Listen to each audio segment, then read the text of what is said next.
Hey everyone, as promised, here's a deeper insight into last night's Psycard.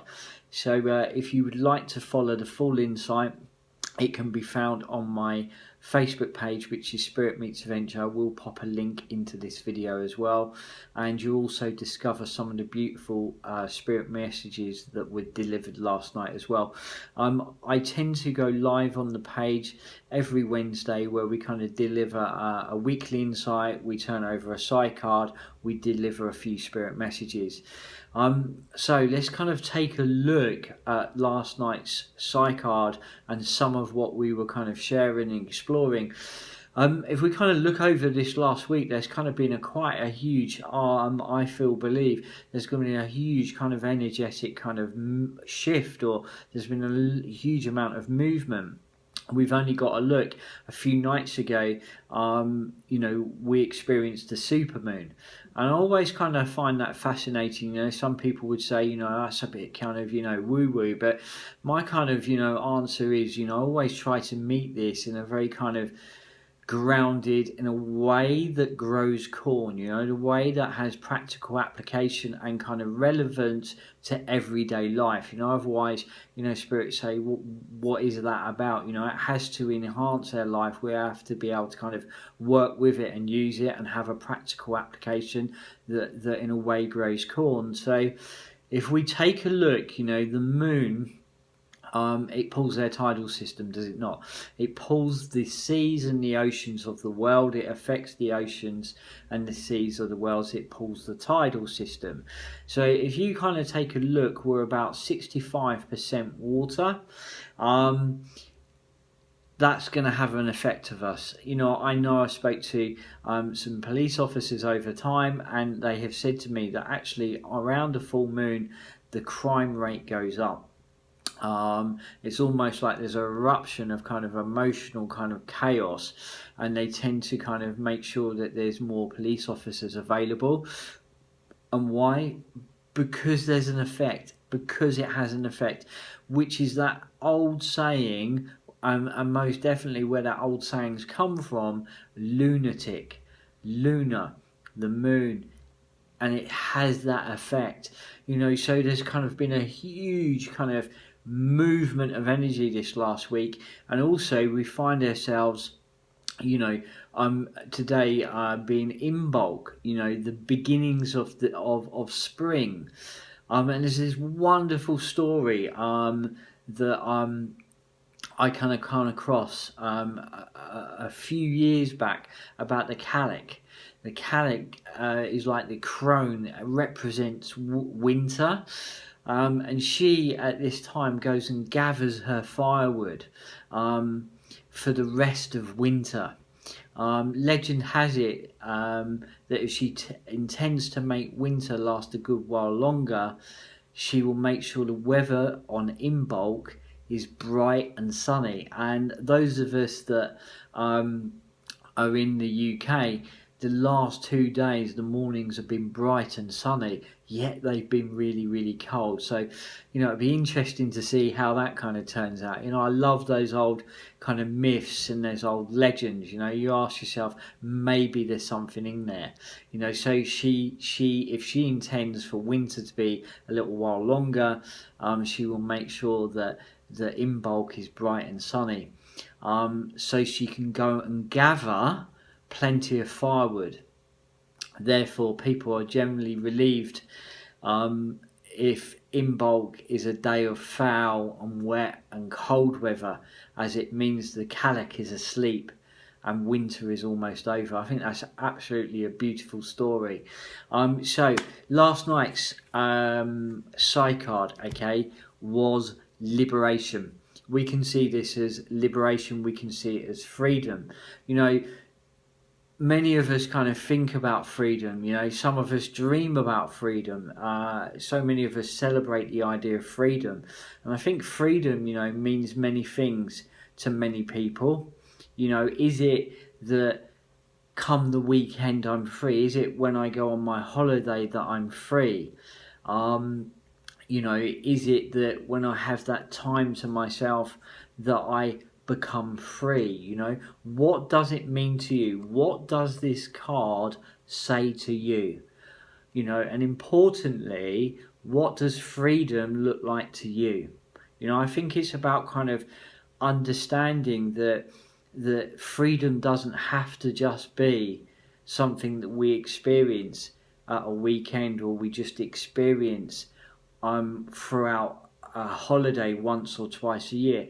Wouldn't that be a sad kind of concept that, you know, that's the only time that we feel free? You know, modern day living is so really kind of busy, and their demands on their time, you know. And I often say to people, you know, is take a look at where you are.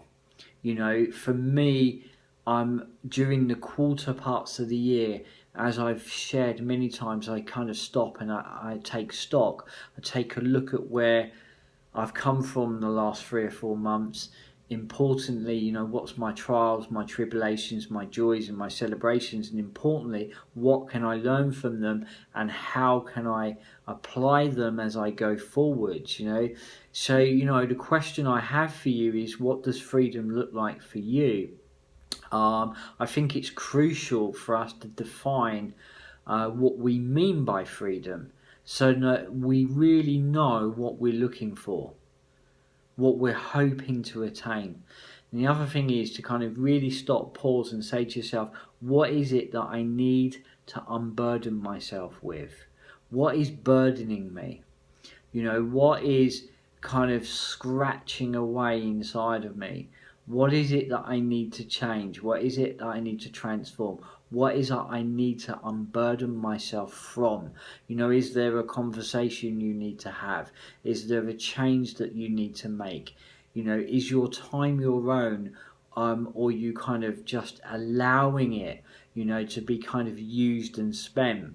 The thing is with time, is it is one of our most crucial, precious commodities that we have within our life, because once spent, we never ever have it back again. So, you know, Spirit always saying, choose wisely. You know, I often say within a consultation that Spirit's intention is to absolutely save years of our life, that we don't kind of go down a road that just kind of consumes our life, our time and our experiences. You know, I often say to people, you know, is, you know, go and have an adventure, go and have an experience. It's those experiences, those kind of adventures that we carry within us, you know. And I remember meeting someone that was financially free. Okay, they had built a business from absolutely ground, multi-millionaire, amazing guy. Had the honour and privilege to kind of consult for him. But you know, one of the things that he said to me is that with all that kind of wealth and all those resources, it still didn't make him happy, and he still wasn't free. Okay, and over time we were able to kind of, you know, during that consultation, we were able to kind of really take apart why he was feeling that way. And actually, it was all about the relationship that he had with his wife.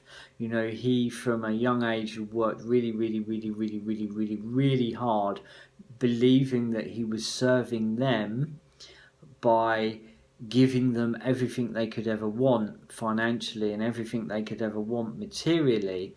But actually, he wasn't present. He wasn't there. And you know, the relationship with his wife had broken down over time. And I can remember his dad coming through very clearly and saying to him the thing that he needed to do is actually go home and pinch her backside and give her a squeeze.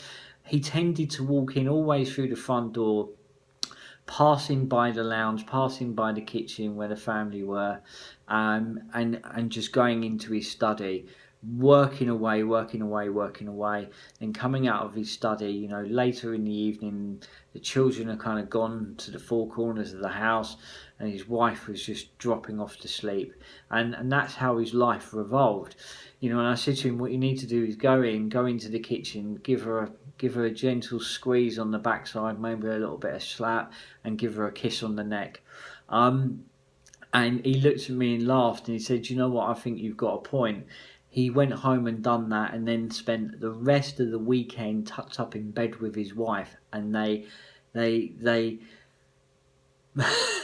they become close, and they shared that time, and they slept, and they ate, and they drank in bed, you know, and they spoke, and they reconnected.